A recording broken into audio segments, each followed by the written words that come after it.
wanna say to me now? I wanna wake up with you in the morning. Show me there's nothing fake to me now. I wanna wake up with you in the morning. Say what you wanna say to me now. I wanna wake up with you in the morning. Show me there's nothing fake to me now. I wanna wake up with you in the morning. Turn this room, turn it to an ocean. Let me float around. Welcome back again to the Archie TV Power Breakfast. Here we talk about personal development and financial intelligence. And currently we are reading The Rich Dad Poor Dad by Robert Kiyosaki. In the Archie TV we do book reading where we talk about financial intelligence tips as stated by different financial gurus. Currently it's The Rich Dad Poor Dad by Robert Kiyosaki.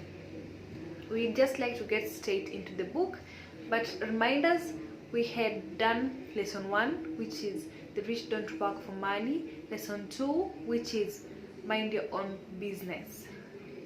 So we are currently talking about minding our own business, and we want to get to know what does it mean when Robert Kiyosaki says mind your own business. Let's get started.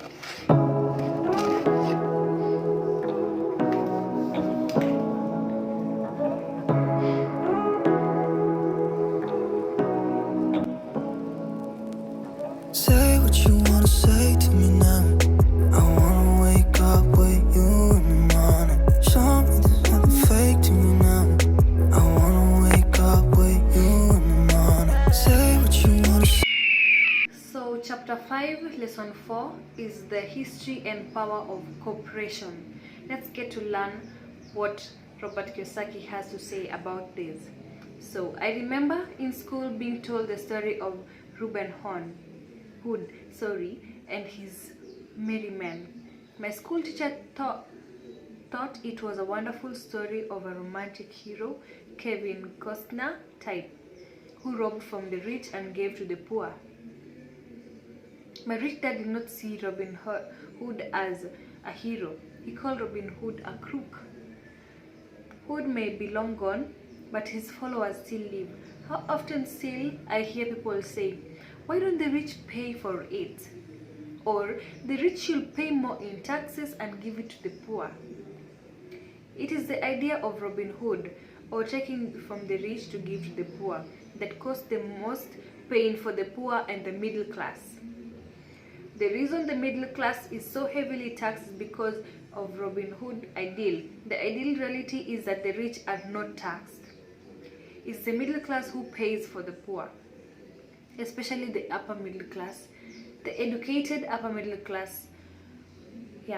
Again, to understand fully how things happen, we need to look at the historical perspective. We need to look at the history of taxes. Although my highly educated dad was an expert in the history of education, my rich dad fashioned himself as an expert in the history of taxes. Rich Dad explained to Mike and me that in England and America originally, there were no taxes. Occasionally, there are temporary taxes levied in order to pay for wars. The king and the president would put the word out and ask everyone to chip in. Taxes were levied in Britain for the fight against Napoleon from 1799 to 1816. And in America, taxes were levied to pay for the Civil War from 1861 to 1865. In 1874, England made income tax a permanent levy on its citizens. In 1913, an income tax became permanent in the United States with the adoption of the 16th Amendment of the Constitution. Okay, that was a by the way. At one time, Americans were anti-tax. It had been excessive tax on tea that led to the famous Tea Party in the Boston Harbor, an incident that helped ignite Revolutionary War. It took approximately 30 years in both England and United States to sell the idea of regular income tax. What these historical dates fail to reveal is that both of these taxes were initially levied against only the rich. It was this point that the rich dad wanted Mike and me to understand. He explained that the idea of taxes were made popular and accepted by the majority by telling the poor and the middle class that taxes were created only to punish the rich. This is how the masses voted for the law, and it became constitutionally legal. So, although the taxes were meant to punish the rich, punishing the rich, the reality wound up punishing the very people who voted for it, the poor and the middle class. Once government got a taste of money, the appetite grew, said Rich Dad. Your dad and I are exactly opposite. He's a government bureaucrat and I am a capitalist.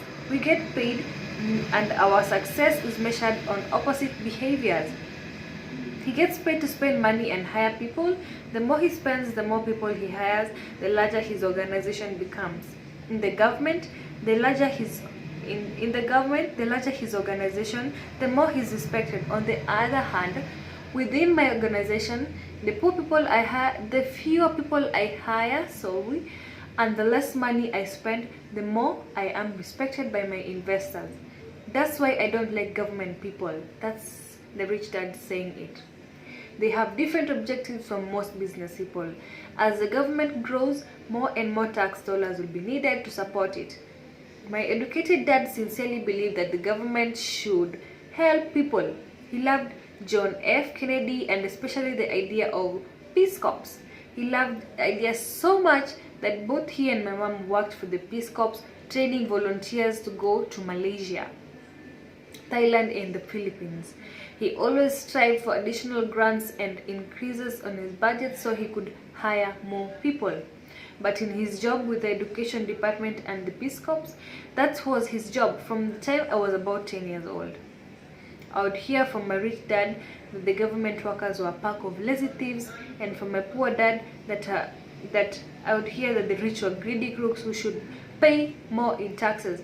Both sides have valid points. Okay, it was difficult for me to work for one.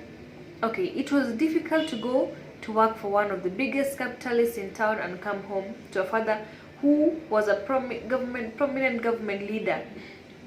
It was not easy knowing who to believe for Robert Kiyosaki at his young age.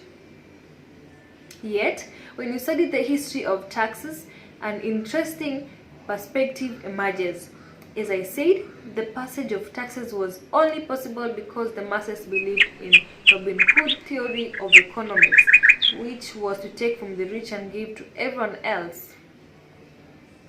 The problem was that the government's appetite for money was so great that the taxes soon needed to be levied on the middle class. And from there, it kept trickling down. So guys, this is the Power Breakfast by Tracy Achieng. I'm Tracy Achieng and this is the Achi Rise TV. I don't know what time you'll be watching this video, but it is exactly around 7:10 a.m. as I do this video. That's why I call it the Power Breakfast, because I have it every morning to do my videos. So whenever time you'll be listening to it, just know the Power Breakfast. You can always go back and listen to it every morning. I advise people to start the day with financial intelligence videos so that the day can always go smoothly as they think about how to spend their money, how to be financially intelligent, how to manage this, how to go for more and more. And one of the rules of Ikigai number 1 says, if you can improve by 10%, consider what you can improve by 100%. So let's get back, and I don't know how to think about these videos. I'm still working on the quality of the camera, and I hope that it's better than the rest of the videos I ever did. I'm trying so much to improve. So this is the history of taxes. I don't know what you think about them. Kindly comment in the comment section below what you think about the history of taxes and whatever Robert Kiyosaki is saying.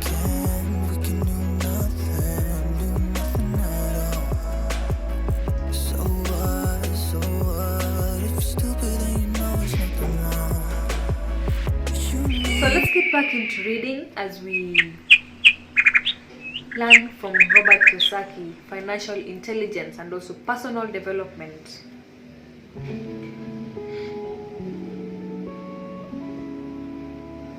Okay. The problem was that the government's appetite for money was so great that the taxes soon needed to be levied on the middle class, and from there it kept trickling down. The rich, on the other hand, saw an opportunity. They do not play the same set of rules. As I've stated, the rich already know about the corporations, which became popular in the days of the sailing ships. The rich created the corporation as a vehicle to limit the risk of the assets of each voyage. The rich put the money into a corporation to finance the voyage. The corporation would then hire a crew to sail to the new world to look for treasures. If the ships were lost, the crew lost their lives, but the loss to the rich would be limited only to the money they invested. Get that? The knowledge of the power of the legal structure of the corporation that really gives the rich a vast advantage over the poor and the middle class. Having two fathers teaching me, one a socialist and other capitalist, I quickly began to realize that the philosophy of the capitalist made more financial sense to me. It seemed to me that the socialists ultimately penalized themselves due to the lack of financial education. No matter what take from the rich crowd came up with, the rich always found a way to outsmart them. That is how taxes were eventually levied on the middle class.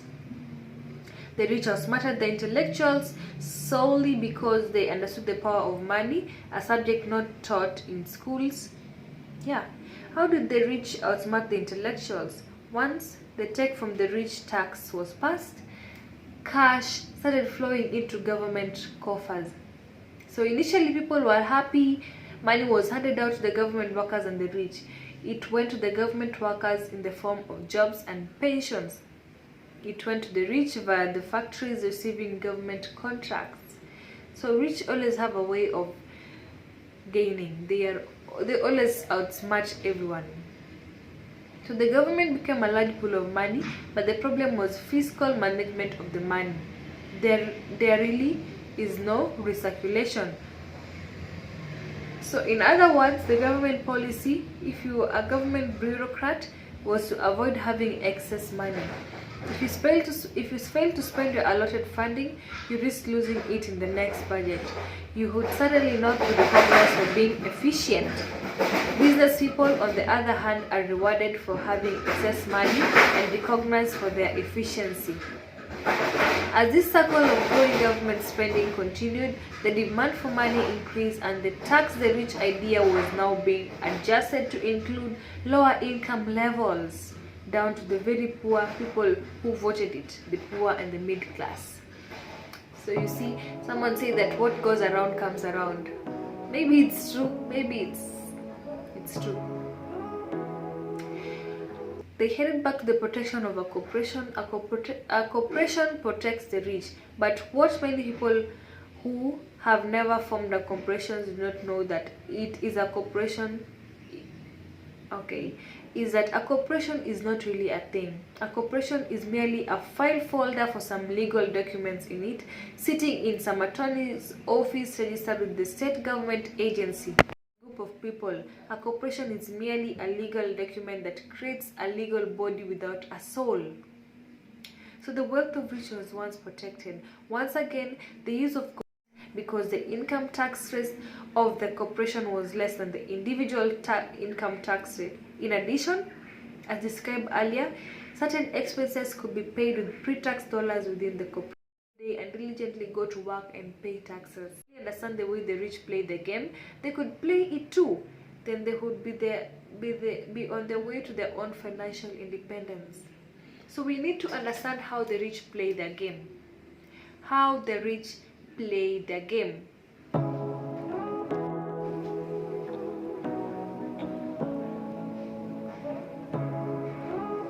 It's Power Breakfast. Power Breakfast by Archie Rise, by Tracy Acheng. Power Breakfast by Archie Rise TV. If you haven't subscribed yet, consider subscribing.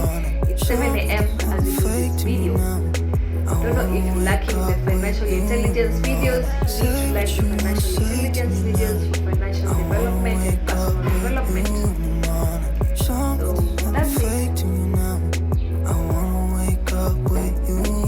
we need to learn the lesson of the rich, the game that the rich people play. Okay. Then they'll be on their own way to financial independence.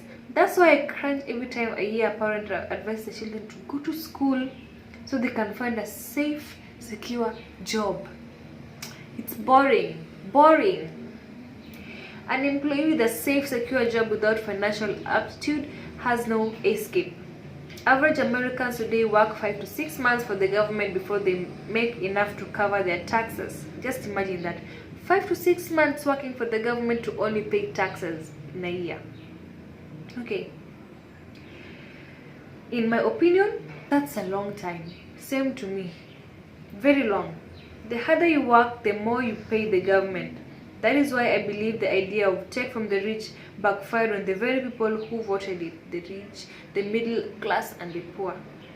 Every time people try to punish the rich do not simply comply. They react. They have the money, power, the power and the intent to change things. They do not just sit there and voluntarily pay more taxes. No. They search for ways to minimize their tax burden. They hire smart attorneys and accountants and persuade their politicians to change laws or create legal loopholes. They have resources to effect change. The one who has the gold makes the rules, obviously. So again, next time we're going to look at how we are not done with the lesson, the power of corporations and how the rich use it. So next time again tomorrow we're going to be looking at how the rich play the game, maneuver without taxes. That's very, very important to learn. Okay? So the lesson number 1 was the rich don't have money. You can always go back to our previous videos and go back to our previous videos and watch them. Learn all the lessons without missing any. And that's it for today. See you next time again. Goodbye.